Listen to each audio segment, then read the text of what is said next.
1 Jean chapitre 5, verset 13. L'apôtre Jean dit « Je vous ai écrit ces choses afin que vous sachiez que vous avez la vie éternelle, vous qui croyez au nom du Fils de Dieu. Amen. » Alors nous arrivons à l'avant-dernière des 10 preuves qui attestent de l'authenticité de notre salut. Permettez-moi de vous citer très brièvement les 8 premières preuves. Tout d'abord, la communion avec Dieu. Ensuite, la conscience sensible au péché. L'obéissance à la parole de Dieu. L'amour fraternel. Le rejet du monde. Le discernement spirituel. L'attente du retour de Christ. Et enfin, en 8e position, l'intolérance envers le péché, ce dont nous avons discuté mercredi dernier.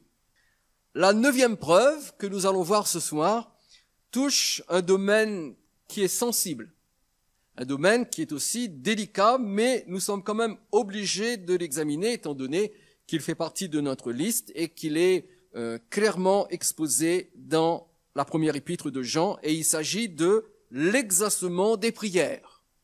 L'exaucement des prières.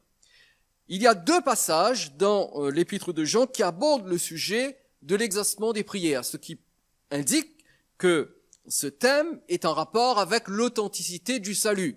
Nous savons que nous sommes réellement sauvés non seulement parce que nous ne tolérons pas le péché, nous avons une communion avec Dieu et toutes ces preuves dont nous avons amplement parlé, mais nous savons également que nous sommes authentiquement sauvés lorsque nos prières sont exaucées, et cela sur une base régulière. Attention, je ne prétends pas que toutes nos prières sont exaucées, parce que nous sommes obligés de reconnaître qu'il y a certaines prières que Dieu n'exauce pas, hélas.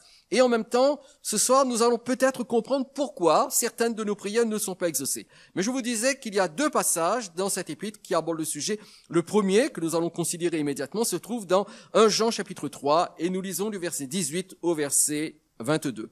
L'apôtre Jean dit « Petits enfants, n'aimons pas en parole et avec la langue, mais en action et avec vérité. Par là, nous connaîtrons que nous sommes de la vérité et nous rassurerons nos cœurs devant lui. Car si notre cœur nous condamne, Dieu est plus grand que notre cœur et il connaît toutes choses. Bien-aimés, si notre cœur ne nous condamne pas, nous avons de l'assurance devant Dieu. Quoi que ce soit que nous demandions, nous le recevons de lui parce que nous gardons ses commandements et que nous faisons ce qui lui est agréable. » Alors en réalité, dans ce passage, ce sont les versets 21 et 22 qui nous intéressent plus particulièrement parce que ce sont eux qui parlent de la prière. Mais il est quand même nécessaire de lire les 3 versets qui précèdent et surtout de bien les comprendre parce que ces 3 versets, donc du verset 18 jusqu'au verset 20, nous aident à comprendre le lien qui existe entre l'assurance et l'exaucement de nos prières. En d'autres termes, pas d'exaucement de nos prières si nous ne faisons pas preuve d'assurance dans nos prières. C'est pour cela que dans le verset 21, l'apôtre dit « Bien-aimés, si notre cœur ne nous condamne pas, nous avons de l'assurance devant Dieu. » Et il enchaîne tout de suite au verset 22 « Quoi que ce soit que nous demandions, nous le recevons de lui. » Donc il y a un lien étroit entre l'assurance que nous possédons et que nous devons manifester quand nous venons devant Dieu pour prier et l'exaucement à nos prières. Donc, tout d'abord, essayons de comprendre pourquoi les 3 versets sont importants. Et cela commence par une référence à l'amour fraternel. Reprenez avec moi le verset 18. L'apôtre dit « Petits enfants, n'aimons pas en parole et avec la langue, mais en action et avec vérité. » Alors, nous avons déjà parlé de l'amour fraternel lorsque nous avons abordé la 4e preuve, et l'amour fraternel atteste lui aussi de la réalité de notre salut.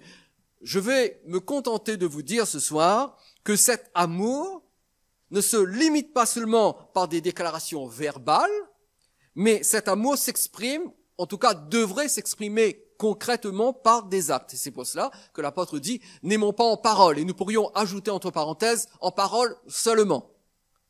Il est important de dire à l'autre que nous l'aimons.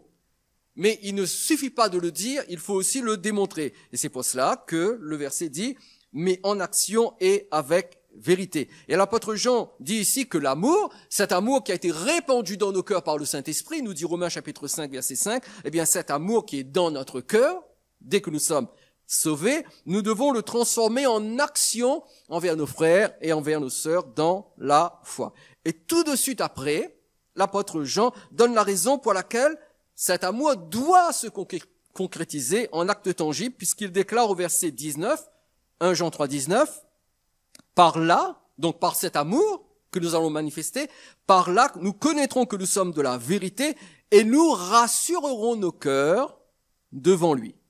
Donc, en mettant notre amour en action, nous aurons la preuve tangible, la preuve visible que la vérité qui sauve a fait réellement son œuvre dans notre cœur et que nous sommes vraiment nés de nouveau. 1 Jean chapitre 4 verset 7, bien-aimés, aimons-nous les uns les autres car l'amour est de Dieu et quiconque aime, donc quiconque aime son frère, quiconque aime sa sœur dans la foi, quiconque aime est né de Dieu et connaît Dieu.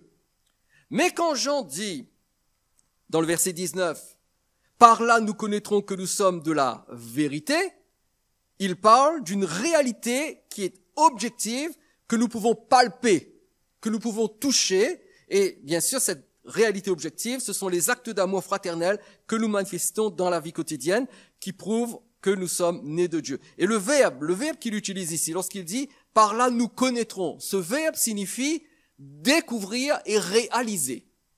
Par là, nous réaliserons. C'est-à-dire, cet amour, il est en nous, et lorsque nous le manifestons, il nous aide à réaliser qui nous sommes réellement. L'expression « nous sommes de la vérité », lorsqu'il dit « par là, nous connaîtrons que nous sommes de la vérité », cette expression en grec peut se traduire littéralement par « par la vérité, nous existons ». Par la vérité, nous existons. Donc, cela indique qu'il s'agit d'une expérience qui va nous servir de preuve. Ensuite, lorsqu'il dit « nous rassurerons nos cœurs devant lui », le verbe « rassurer » ici peut se traduire par « persuader » ou par « tranquilliser ». Donc, si je m'appuie sur les expressions qui sont utilisées dans la version originale grecque, nous pourrions traduire ce verset de la façon suivante. Eh bien, par là, par cet amour que nous manifestons, nous réaliserons que nous existons par la vérité et nous tranquilliserons nos cœurs dans la présence de Dieu. C'est puissant comme vérité, vous ne trouvez pas?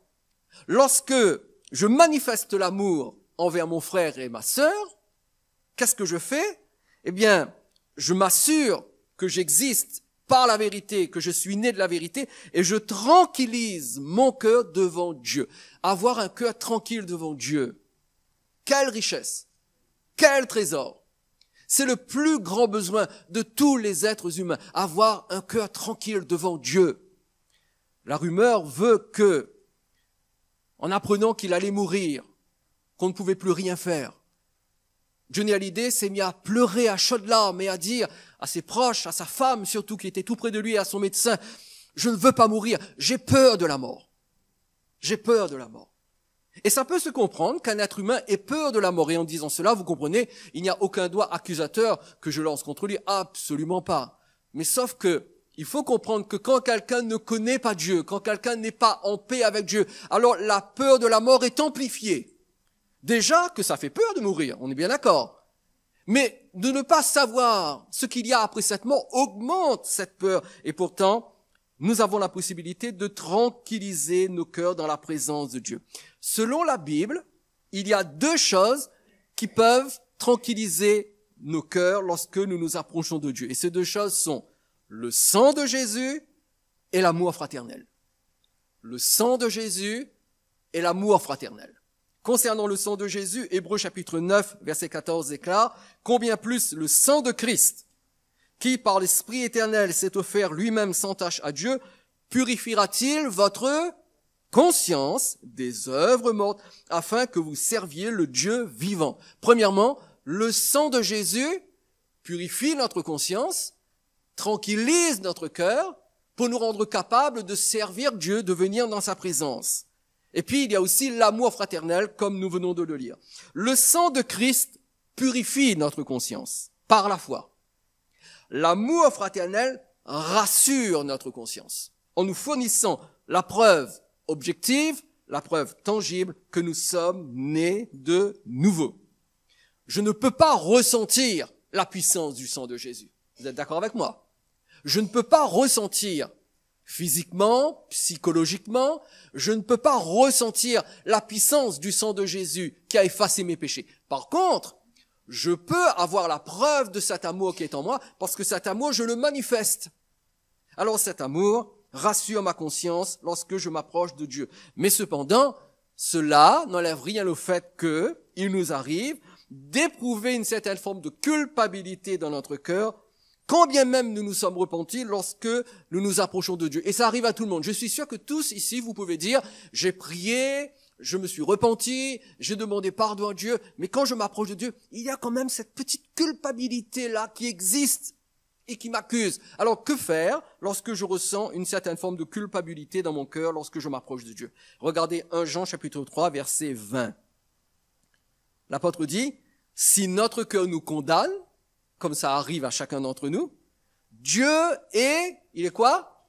Plus grand que notre cœur et il connaît toutes choses. Dieu est plus grand que notre cœur. Mon cœur peut me condamner, quand bien même je sais que le sang de Jésus m'a purifié, quand bien même je sais que je suis né de nouveau parce que j'aime mes frères et j'aime mes sœurs dans la foi, mais il arrive que mon cœur me condamne, mais la Bible dit que Dieu est plus grand que notre cœur. Qu'est-ce qui condamne notre cœur? Qu'est-ce qui, dans notre cœur, suscite cette condamnation? Vous le savez, c'est notre conscience.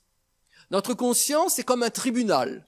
Notre conscience, c'est comme un système d'alarme qui indique la présence de la culpabilité dans notre cœur. Et très souvent, donc, notre cœur nous condamne par l'intermédiaire de notre conscience, mais l'apôtre Jean nous dit ici, il nous rappelle qu'il existe un tribunal qui est supérieur à celui de notre conscience. C'est Dieu lui-même.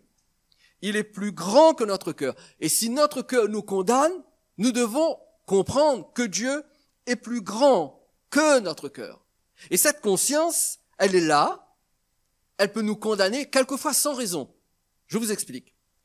Notre conscience n'est pas indépendante. Notre conscience, ce n'est pas un système d'alarme indépendant qui réagit comme cela au petit bonheur à la chance. Absolument pas. Notre conscience dépend de la connaissance que nous avons de la vérité. Si la connaissance que nous possédons de la vérité n'est pas suffisante, notre conscience sera faible et notre conscience pourra nous condamner et nous accuser souvent. Et c'est la profondeur avec laquelle nous connaissons les vérités de la parole de Dieu qui détermine la force de notre conscience. Et je vous le prouve. Regardez avec moi 1 Corinthiens chapitre 8 verset 7. 1 Corinthiens 8, 7. L'apôtre Paul dit, mais cette connaissance n'est pas chez tous. Notez bien, l'apôtre Paul commence à parler de la connaissance. Et il ajoute, quelques-uns, d'après la manière dont ils envisagent encore l'idole. Si vous lisez quelques versets juste au-dessus, vous allez vous rendre compte que l'apôtre Paul dit que l'idole, une idole, ça n'existe pas. Ça n'existe pas une idole. Ça n'a pas d'existence propre. Mais quelques-uns, d'après la manière dont ils envisagent encore l'idole, mangent de ces viandes comme étant sacrifiées aux idoles. Et leur conscience, qui est faible, en est souillée. Alors vous voyez le lien qu'il y a entre la connaissance et la conscience faible?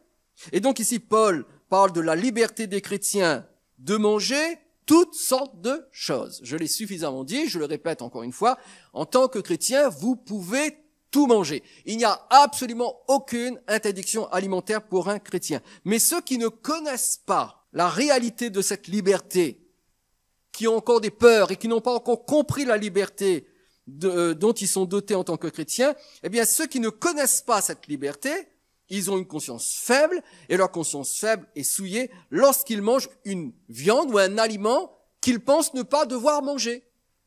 Pourquoi? Parce que tout est en rapport avec la connaissance que nous avons de la vérité. Donc, si notre connaissance de la vérité est encore faible, c'est notre conscience qui en subit les conséquences et notre conscience condamne notre cœur. Mais Dieu dit, Jean dit plutôt, Dieu est plus grand que notre cœur, Dieu est plus grand que notre conscience et Dieu sait absolument tout nous concernant. Dieu sait qu'en Jésus, nous avons été pardonnés.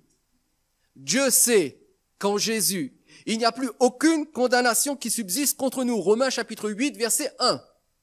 La question est, est-ce que vous et moi, nous le savons? Est-ce que vous et moi, nous en sommes conscients? D'où l'importance de toujours être dans la parole de Dieu, de l'étudier jusqu'à ce que cette parole devienne un avec notre conscience. Lire un verset une fois ou entendre un message une ou deux fois sur ce verset ne suffit pas. Il faut constamment plonger dedans, se nourrir de ce verset jusqu'à ce que ce verset devienne vrai dans notre esprit. Et nous avons besoin d'affermir nos cœurs dans toutes ces vérités de la parole de Dieu et principalement dans la vérité selon laquelle en Christ il n'y a plus de condamnation. Le sang de Jésus a effacé nos péchés afin que nous ne succombions pas à la culpabilité. Alors pourquoi est-il important de ne pas succomber à la culpabilité, à la condamnation dans notre cœur? Parce que cela nous donne de l'assurance devant Dieu. Et nous en arrivons au verset 21, 1 Jean 3, 21. Bien-aimés, si notre cœur ne nous condamne pas, nous avons de l'assurance devant Dieu. Alors vous voyez le lien qu'il y a entre l'amour et l'assurance devant Dieu. Nous avons besoin d'avoir de l'assurance devant Dieu. Donc, quand nous sommes purifiés par le sang de Jésus, quand nous manifestons l'amour fraternel, quand nous nous accrochons au fait que Dieu est plus grand que notre cœur, que Dieu nous déclare juste, que Dieu déclare que nous sommes en paix avec lui. Romains chapitre 5, verset 1. Étant donc justifiés par la foi, nous avons la paix avec Dieu. Nous sommes en paix avec lui. Eh bien, quand nous réalisons toutes ces choses, nous gagnons en assurance et nous pouvons nous approcher de Dieu. Jean dit, nous avons de l'assurance devant Dieu. S'il n'y a pas de condamnation, s'il n'y a pas de culpabilité, nous avons de l'assurance devant Dieu. Le mot grec traduit par assurance ici signifie courage. Courage. Avoir du courage pour venir dans la présence de Dieu. Le mot signifie également hardiesse. Tout le monde sait ce que c'est que la hardiesse? Avoir de la hardiesse lorsqu'on s'approche de Dieu. Le mot signifie également, et c'est peut-être la signification la plus importante, liberté d'expression.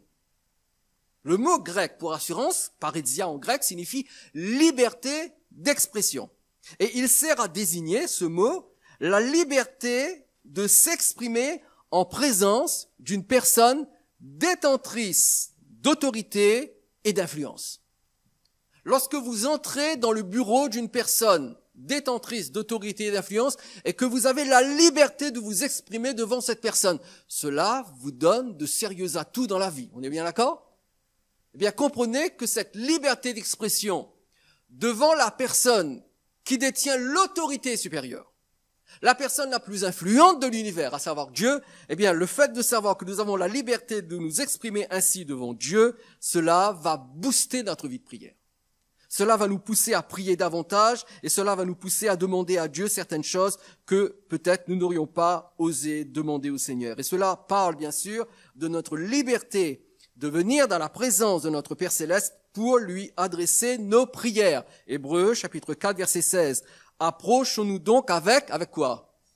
Assurance. Et c'est le même mot grec, pareidia.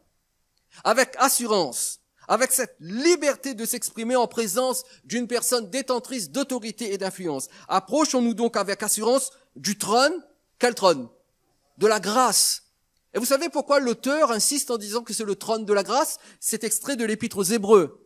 Et comme vous le savez, l'épître aux Hébreux est adressée aux Hébreux. D'accord? Et chez les Hébreux, dans le concept des Hébreux par rapport au trône, un trône représente toujours le jugement. Lorsque les Hébreux entendent parler du trône, pour eux, égale jugement. Donc, quand on parle du trône de Dieu, dans la tête d'un Hébreu, dans la tête d'un Juif, cela se réfère au jugement. C'est pour cela qu'il est question ici du trône de la grâce. Parce que ce n'est plus un trône où nous sommes jugés, c'est un trône où Dieu nous fait grâce et nous pouvons venir avec assurance auprès du trône de la grâce afin d'obtenir miséricorde et de trouver grâce pour être secourus dans nos besoins. Cependant, il faut bien comprendre l'utilité, mais aussi les limites de cette assurance. Parce que c'est beau d'avoir de l'assurance. C'est beau d'avoir la liberté de s'exprimer dans la présence de Dieu pour lui faire connaître nos besoins, pour obtenir son secours. Mais il faut que nous connaissions l'utilité de cette assurance, mais aussi que nous en connaissions les limites pour exprimer correctement nos prières à Dieu. Bien sûr, l'assurance est utile en ce qu'elle facilite notre accès dans la présence de Dieu. Nous avons besoin d'assurance lorsque nous venons devant Dieu. S'il n'y a pas d'assurance en nous, nous ne pouvons pas nous approcher de Dieu et nos prières ne peuvent pas être reçues par Dieu. Donc nous avons besoin de cette assurance parce qu'elle facilite notre accès dans la présence de Dieu sans que notre cœur soit paralysé par la culpabilité. Mais cette assurance est aussi limitée. Elle est limitée par quoi? Eh bien, elle est limitée par certaines conditions que Dieu a fixées pour exaucer nos prières. Parce que voyez-vous, lorsqu'il s'agit de recevoir de la part de Dieu l'exaucement de nos prières, il y a des conditions à remplir. Et regardez le verset 22. 1 Jean chapitre 3, verset 22. Quoi que ce soit que nous demandions, nous le recevions de lui. On dirait un chèque en blanc, vous ne trouvez pas? Tu peux demander ce que tu veux. Tu vas le recevoir de lui. Et ça ressemble à un chèque en blanc, sauf que, parce que nous gardons ses commandements et que nous faisons ce qui lui est agréable. Et quoi que ce soit que nous demandions, nous le recevons de lui. Ce qui peut apparaître ici comme un chèque en blanc est en réalité soumis à 2 conditions. Combien de conditions? 2 conditions. Première condition, l'obéissance à la parole de Dieu. Garder ses commandements. Deuxième condition, faire ce qui est agréable aux yeux de Dieu. Et les deux sont connectés, hein? Obéir à la parole de Dieu et faire ce qui est agréable au Seigneur. Cependant, la seconde, faire ce qui est agréable au Seigneur, demande davantage de discernement et de sensibilité spirituelle. Pourquoi? Eh bien, par obéissance. Je peux venir à l'église, je lis ma Bible, j'apporte mon offrande, etc., etc. Je le fais par obéissance, parce que je sais qu'un chrétien doit agir de cette façon. Mais à côté de cette obéissance, je garde une partie de ma vie sous mon contrôle, pour mon usage exclusif. Vous comprenez? Donc, d'un côté, j'obéis, je viens à l'église, je lis la Bible, je prie, je donne mon offrande, je dis bonjour à mes frères et à mes sœurs, je prie un petit peu pour le pasteur quelquefois. Donc, j'obéis. Mais à côté de cela, il y a toute une partie de ma vie sur laquelle je garde un contrôle total. Je fais de cette partie de ma vie mon petit jardin à moi. Il m'appartient. Et c'est alors que je cesse d'être agréable à Dieu. Parce qu'en même temps, j'obéis, mais d'un autre côté, je ne suis pas agréable à Dieu parce qu'il y a cette partie de ma vie qui n'est pas sous le contrôle de Dieu. Mais si ces 2 conditions sont remplies, c'est-à-dire si j'obéis à la parole de Dieu et si je fais ce qui est agréable à Dieu, que dit l'apôtre Jean? Quoi que ce soit que nous demandions, nous le recevions de lui. Pourquoi? Eh bien, parce que Dieu aime exaucer les prières de ses enfants. Dieu aime exaucer les prières de ceux qui sont sauvés. Dieu aime exaucer les prières de ceux qui ont placé leur foi en Christ. Et Jésus a fait à ce sujet 2 déclarations importantes que j'aimerais lire avec vous. Premièrement, Matthieu chapitre 7, verset 7. Et c'est Jésus qui parle ici. Jésus dit dans Matthieu 7, 7, « Demandez et l'on vous donnera. » D'après vous, qui donne? Eh bien, Dieu. Alors, il peut se servir de différents outils, de différents instruments, mais c'est lui qui, d'une manière ultime, nous donne. Demandez et l'on vous donnera. Demandez et l'on vous donnera. Cherchez et vous trouverez. Frappez et l'on vous ouvrira. Jean chapitre 16, verset 24, Jésus dit, « Jusqu'à présent, vous n'avez rien demandé en mon nom. Demandez et vous recevrez, afin que votre joie soit parfaite. » Donc Dieu veut exaucer nos prières. Et Dieu aime exaucer nos prières, et Jésus nous le rappelle ici. Alors il nous encourage, demandez, vous recevrez, on vous donnera, demandez, vous êtes les enfants de Dieu, demandez.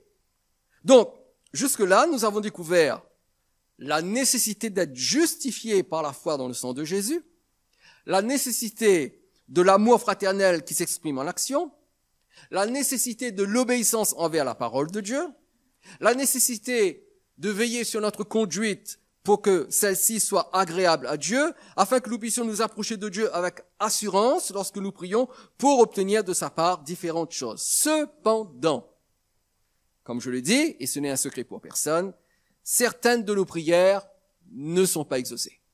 Pourtant, nous faisons ce qu'il faut, mais n'empêche qu'il y a parfois des prières qui ne sont pas exaucées. Alors les 2 conditions que nous venons de voir, l'obéissance à la parole de Dieu, faire ce qui est agréable, ce sont déjà 2 conditions importantes et qui constituent une réponse. Pourquoi est-ce que nos prières ne sont pas exaucées? Eh bien, peut-être parce que nous n'obéissons pas à la parole de Dieu. Peut-être parce que nous ne faisons pas ce qui est agréable au Seigneur. Mais il y a une autre condition qui explique pourquoi nos prières ne sont pas exaucées et qui se trouve dans le second passage sur la prière dans l'épître de Jean. Je vous ai dit qu'il y avait deux passages. Le premier, nous venons d'en parler. Maintenant, tournons-nous vers le second passage. Regardez avec moi 1 Jean chapitre 5 et lisons du verset 14 au verset 17. L'apôtre dit, « Nous avons auprès de lui cette assurance que si nous demandons quelque chose selon sa volonté, il nous écoute. Et si nous savons qu'il nous écoute, nous savons que nous possédons la chose que nous lui avons demandée, quelle qu'elle soit. Si quelqu'un voit son frère commettre un péché qui ne mène point à la mort, qu'il prie, et Dieu donnera la vie à ce frère. Il la donnera à ceux qui commettent un péché qui ne mène point à la mort. Il y a un péché qui mène à la mort. Ce n'est pas pour ce péché-là que je dis de prier. Toute iniquité est un péché. Il y a tel péché qui ne mène pas à la mort. » Dans ce passage, l'apôtre Jean révèle deux choses. Premièrement, il nous révèle le principe qui soutient l'exaucement de nos prières. Le principe qui soutient l'exaucement de nos prières. Ça, c'est la première chose. Deuxièmement, il nous donne l'illustration de ce principe.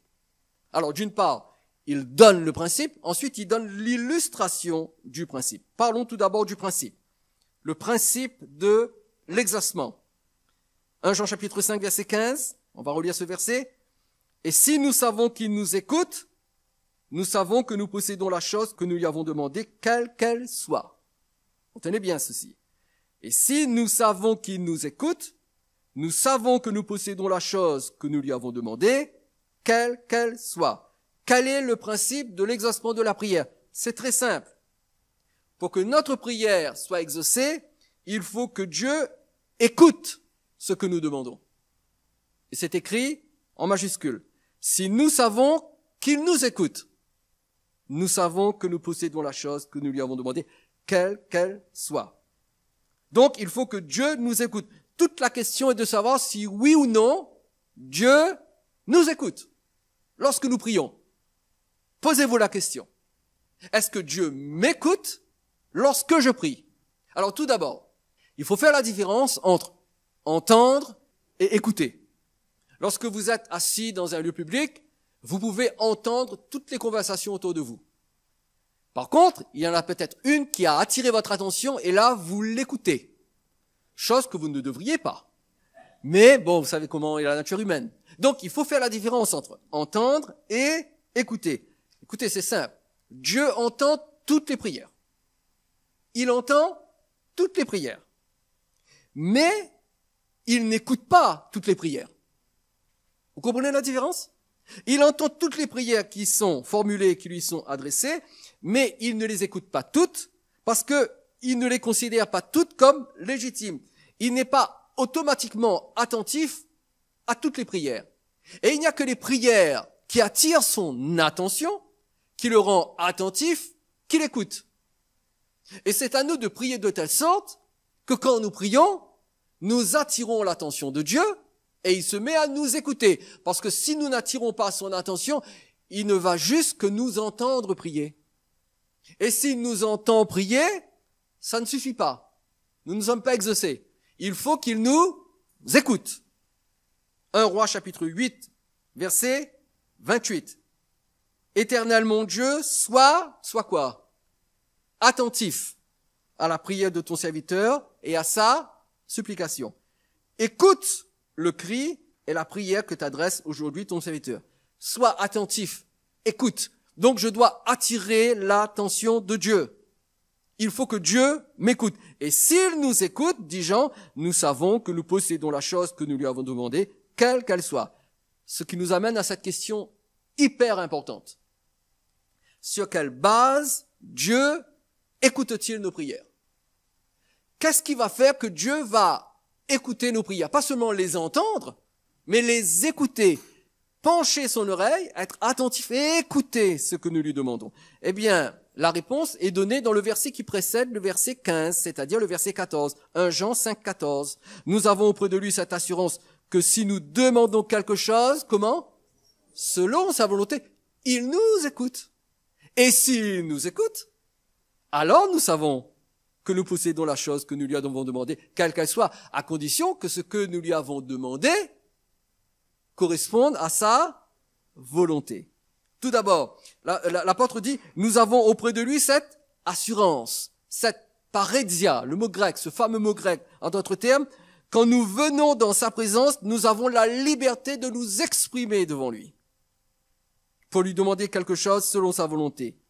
Mais quand nous nous exprimons librement devant Dieu, il ne nous écoute qu'à une seule condition, et une seule, si nous demandons quelque chose selon sa volonté.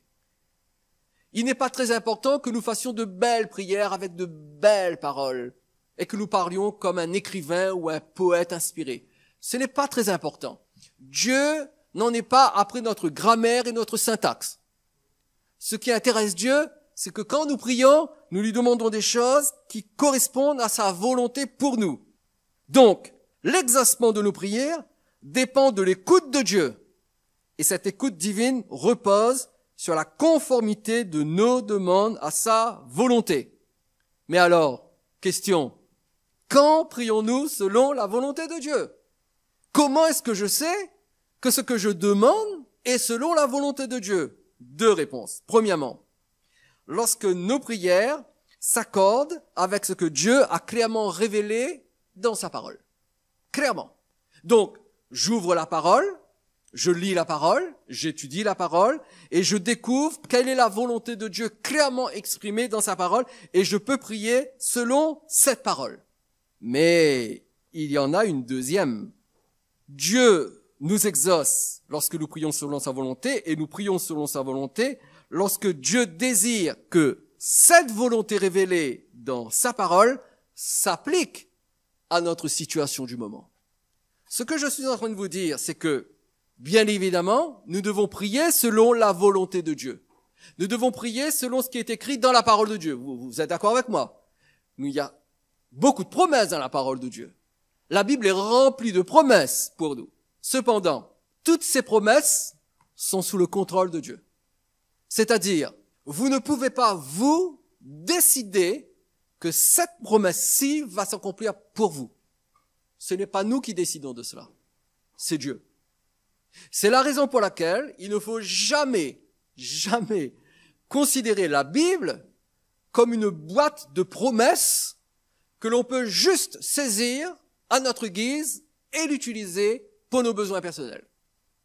C'est pour cela que l'enseignement de la confession de la foi est un enseignement qui est allé trop loin. Parce que pendant des années, on a enseigné aux chrétiens, trouve des versets et confesse ces versets jusqu'à ce que Dieu t'exauce. Prends ces versets, confesse ta foi et bombarde le ciel. Et Dieu finira par t'exaucer. C'est ainsi que parfois on me pose la question, mais est-ce que je peux confesser les versets? Est-ce que je peux confesser ma foi? Alors à cette question, je réponds par oui, vous pouvez, vous devez confesser votre foi. Vous pouvez vous appuyer sur les promesses et vous pouvez les confesser et les réclamer. Mais n'oubliez jamais que toutes les promesses de Dieu sont sous le contrôle de Dieu. Et que c'est Dieu qui décide si ce qu'il a déclaré dans sa parole et qui fait partie de sa volonté, si il veut que cette chose s'applique à vous maintenant. Il est évident que nous ne pouvons pas demander à Dieu d'accomplir pour nous ce qu'il interdit dans sa parole. Vous comprenez cela? Nous ne pouvons demander à Dieu que les choses que Dieu permet, que les choses que Dieu promet. Et même si c'est quelque chose que Dieu permet et que Dieu promet, nous ne savons pas toujours si nous sommes concernés présentement par cette chose. Je vous donne un exemple. Imaginez que vous disiez à votre fils de 10 ans, « Mon fils, tu n'as pas à t'inquiéter, je t'achèterai une voiture et je paierai ton permis. » Belle promesse, n'est-ce pas? Mais voilà que votre fils, à l'âge de 11 ans, donc une année après, vient vous voir en disant, « Papa, tu m'as promis le permis et la voiture, je la veux maintenant. Achète-moi ma voiture, paye-moi mon permis. Papa, je te demande l'accomplissement de ta promesse. » Qu'allez-vous faire? Si vous êtes quelqu'un de normalement constitué, vous allez lui dire un joli non. Par contre, si vous êtes quelqu'un d'irresponsable, vous allez lui acheter une voiture et vous arranger pour lui offrir son permis, ce qui serait bien sûr une catastrophe. Mais vous avez compris. C'est votre volonté. Vous le lui avez promis. Mais vous êtes obligé de lui dire non, parce que ce n'est pas le moment pour cette promesse de s'accomplir. On y est bien d'accord? Eh bien, pourquoi voudrions-nous que Dieu soit différent? Pourquoi voudrions-nous que Dieu soit obligé d'accomplir toutes ses promesses pour nous? Voyez-vous, Dieu est notre Père. Dieu sait ce qu'il faut pour nous. Alors oui, il y a des promesses. Et la Bible est un livre des promesses. Il y en a là, il y en a énormément. Et je peux les découvrir, je peux les utiliser dans ma prière. Mais je ne dois jamais oublier que toutes les promesses de Dieu sont soumises à la sagesse et à la souveraineté absolue de Dieu. Et que Dieu peut décider que aujourd'hui, cette promesse ne va pas s'accomplir pour vous, quand bien même vous priez. Ce qui veut dire que même si vous priez en accord avec ce qui est écrit dans sa Bible, ce n'est peut-être pas sa volonté pour vous. Et je vous en donne l'exemple. Regardez avec moi 2 Corinthiens chapitre 12, versets 7 à 9. 2 Corinthiens chapitre 12, verset 7. L'apôtre Paul rend témoignage ici. Il explique que il a été harcelé. Il emploie le terme de souffleté. Souffleté par un ange de Satan. Regardez ce qu'il dit. Et pour que je ne sois pas enflé d'orgueil à cause de l'excellence de ces révélations, il m'a été mis une écharpe dans la chair. Un ange de Satan pour me souffleter et m'empêcher de m'enorgueillir. 3 fois j'ai prié le Seigneur de l'éloigner de moi. Et il m'a dit, ma grâce te suffit, car ma puissance s'accomplit dans la faiblesse. Je me glorifierai donc bien plus volontiers de mes faiblesses, afin que la puissance de Christ repose sur moi. Alors c'est un fait établi que Dieu veut libérer ses enfants de toute attaque satanique. Nous sommes d'accord avec cela? Dieu veut que tous ses enfants soient libérés de toute attaque satanique. Mais dans le cas de Paul, pour des raisons précises, et il donne les raisons pour qu'il ne devienne pas orgueilleux à cause de l'excellence des révélations qu'il a reçues, eh bien Dieu a permis qu'un ange de Satan, qu'un esprit mauvais vienne harceler Paul. Et Dieu n'a pas exaucé la prière de Paul. C'est pour ça que Paul dit, 3 fois j'ai prié le Seigneur de l'éloigner de moi. Ce qui veut dire, je ne comprends pas. J'ai prié 3 fois, parce que c'est quand même l'apôtre Paul, quoi. Je veux dire, c'est le grand apôtre Paul. Et il dit, j'ai prié 3 fois et Dieu n'a rien fait. Et finalement, Dieu m'a répondu. Il m'a dit pourquoi il n'exauçait pas ma prière. Ma grâce te suffit. Cet esprit est là pour te souffleter, pour te harceler. Tu souffres, tu te sens faible, mais ma grâce est suffisante pour toi dans cette épreuve. Et alors que tu es dans cette épreuve et que je n'exauce pas ta prière parce que ce n'est pas ma volonté que cet esprit mauvais cesse de te harceler. Alors ce n'est pas ma volonté, je ne réponds pas à ta prière, cependant, je te donne ma grâce et ma grâce te permettra de tenir.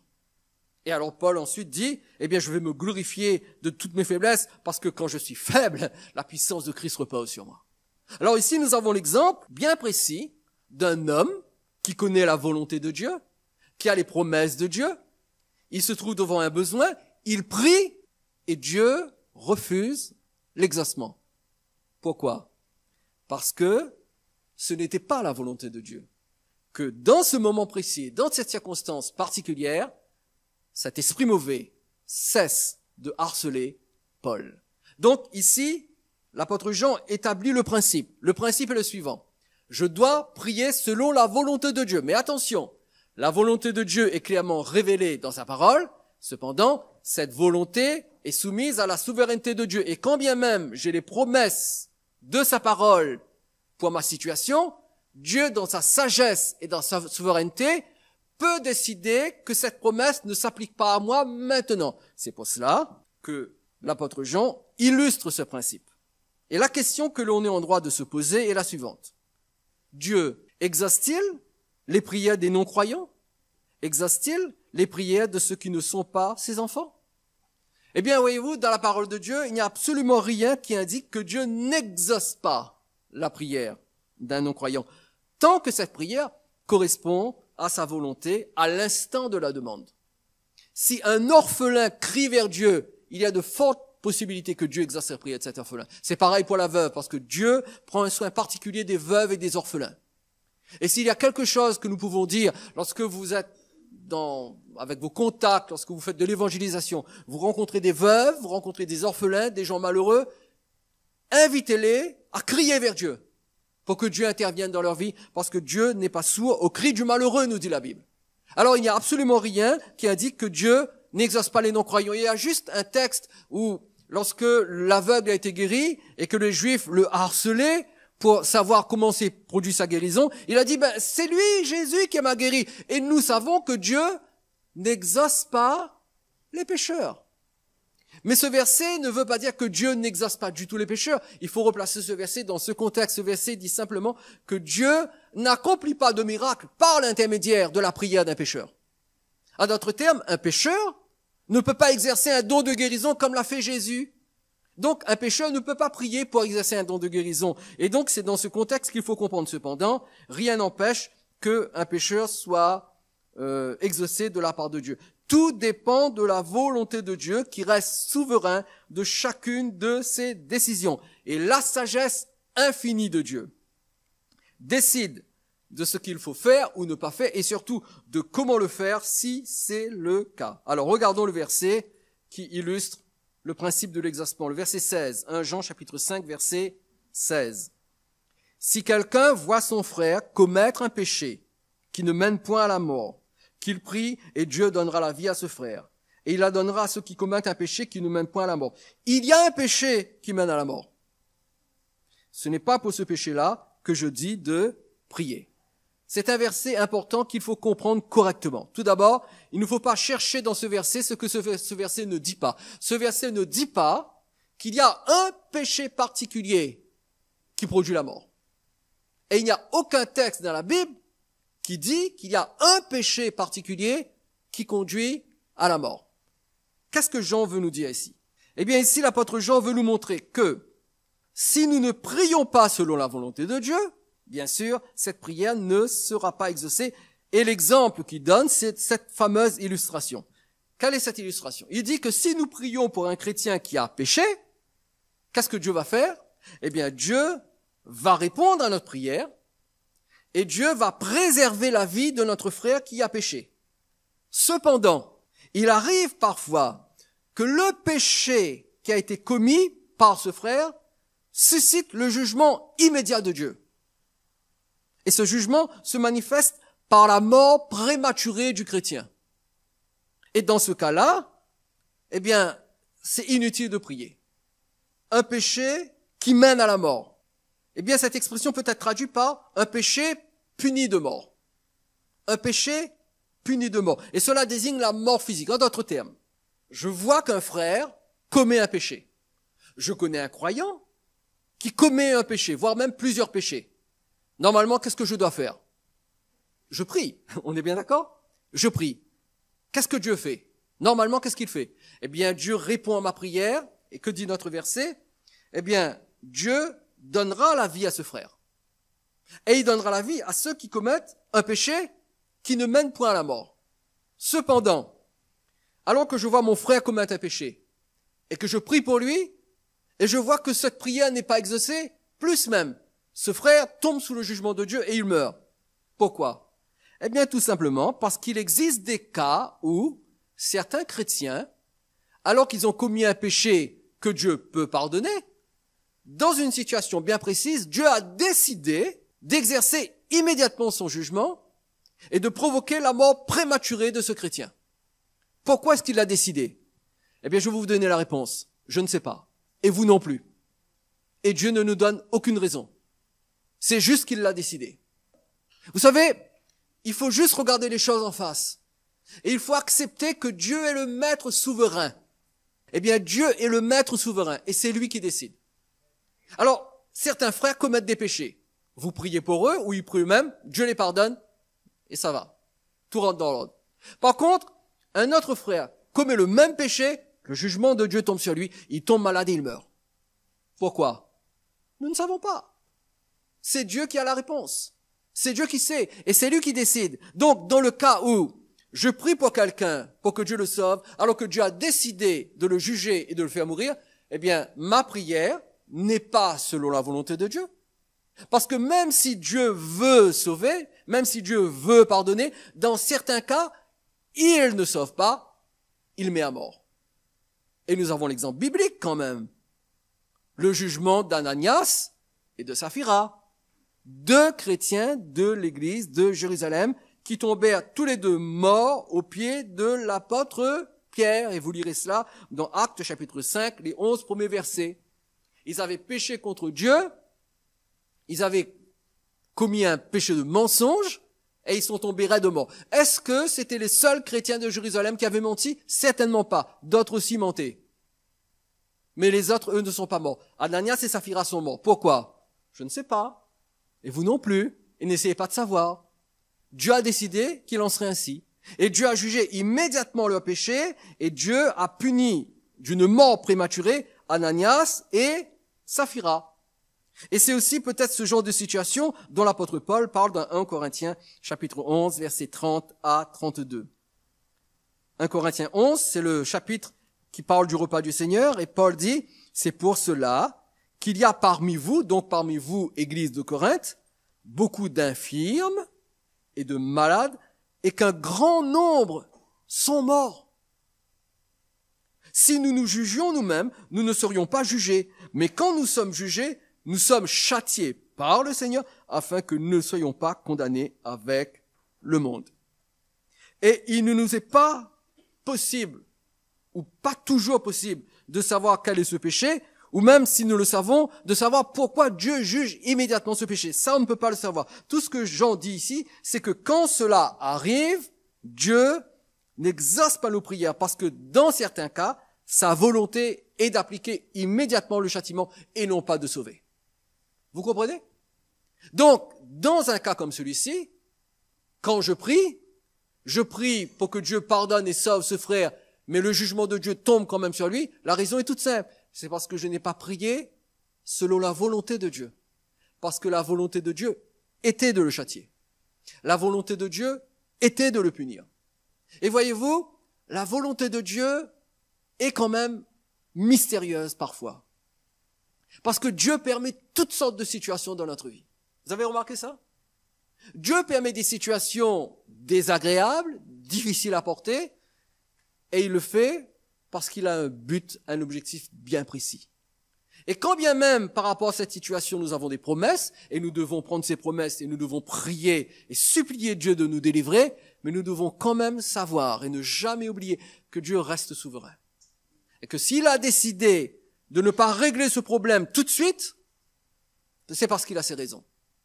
Avez-vous déjà connu des situations où vous avez prié pendant des mois, voire pendant des années, avant que la situation soit résolue? Ça vous est arrivé? Pourquoi est-ce que Dieu n'a pas résolu le problème dès que vous avez prié la première fois? Pourquoi il a attendu 6 mois, 1 an, 2 ans, 3 ans, 4 ans? Pourquoi il a attendu autant de temps? Eh bien, je ne sais pas, et vous non plus, vous ne savez pas. Dieu a ses raisons. Par contre, si vous regardez rétrospectivement votre vie par rapport à ce problème qui a pris du temps pour être résolu, vous allez vous rendre compte que cela vous a permis de grandir spirituellement. Et Dieu est plus intéressé par notre croissance spirituelle que par nos bénédictions matérielles. Et nous terminons avec ce verset, 1 Jean 5, 17. Toute iniquité est un péché, et il y a tel péché qui ne mène pas à la mort. Et cela signifie que tout acte injuste, le mot iniquité veut dire acte injuste, toute iniquité, tout acte injuste est un péché dont la sentence est la mort. Mais dans sa grâce, Dieu, heureusement, ne nous envoie pas à la mort dès que nous péchons, parce que nous serions morts depuis longtemps, vous et moi. Et nous devrions mourir de 1000 morts chaque jour. Mais Dieu est patient, Dieu ne nous fait pas mourir dès que nous péchons. Par contre, dans certains cas, le jugement de Dieu est immédiat et Dieu fait mourir. Un chrétien authentiquement sauvé reçoit l'exaucement de ses prières lorsqu'il obéit à la parole de Dieu, lorsqu'il fait ce qui est agréable au Seigneur et lorsqu'il prie en accord avec la volonté révélée ou non de Dieu. Ça, c'est une réalité, une vérité. Et il est normal pour un enfant de Dieu d'être exaucé. Le contraire est anormal. Quelqu'un qui ne connaît pas Dieu peut éventuellement être quelquefois, rarement exaucé, mais pour un enfant de Dieu, c'est normal d'être exaucé. C'est la raison pour laquelle, quand vous priez Dieu, quelle que soit la raison pour laquelle vous priez Dieu, et que Dieu exauce votre prière, notez l'exaucement de la prière quelque part pour ne pas l'oublier. Et vous attendez une année, et au bout d'une année, vous regardez toutes les prières que Dieu a exaucées durant l'année en cours. Et vous allez être étonné de constater qu'en réalité, Dieu exauce beaucoup de vos prières. Notre problème, c'est que nous oublions. Nous oublions. Nous avons un problème. Nous avons un manque de reconnaissance. Nous sommes pressés de prier. Mais qu'est-ce que nous sommes lents pour rendre grâce alors? Qu'est-ce que nous sommes lents pour remercier Dieu? Et encore plus lents pour témoigner de ce que Dieu a fait pour nous. Nous avons tendance à oublier tous les exaucements de nos prières parce que Dieu exauce nos prières. Alors, voyez-vous l'exaucement de vos prières? Prenez-vous plaisir à prier parce que vous savez que Dieu veut vous exaucer et qu'il vous exauce réellement? Quand vous n'êtes pas exaucé, est-ce que vous décidez d'arrêter de prier ou bien est-ce que vous continuez de prier mais vous priez pour d'autres sujets? En d'autres termes, vous ne vous arrêtez pas parce que Dieu ne vous a pas exaucé une fois, non, vous persévérez dans la prière et vous priez et vous voyez Dieu exaucer vos prières. Eh bien, si vous répondez oui à ces questions, vous êtes dans une relation filiale avec Dieu. Dieu est votre Père, vous êtes son enfant et vous êtes sauvé. Il y a de fortes chances que vous soyez vraiment sauvé. Mais il reste un dernier test à passer et qui est probablement le plus important. C'est la 10e preuve que nous verrons mercredi prochain.